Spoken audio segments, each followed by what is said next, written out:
Kung dito mga kabayan, galing pa to ng Alaska, dinala ko dito. Kaso lang, pag bulat-lat ko kanina, ang dami ng langgam binilad ko. Wala talaga yung iba bukas na, kaya hindi ko to pwedeng ibigay sa inyo. Kita nyo, oh, napakarami, oh. Tingnan nyo mga kabayan, ang sarap nitong nuts na tong kalimutan kong tawag dito. Itatapon ko na kasi yung mga iba, nginat-ngatan na ng langgam. Napakasarap nitong nuts na to. Masarap to mahal to sa atin. Sayang.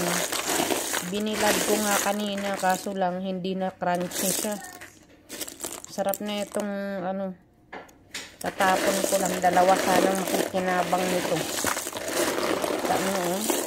Magkano kaya to sa atin mga kabayan? Tapon na natin to sa basura kaya hindi na to pakikinabangan. Napakarami. Halos kalahating batyak.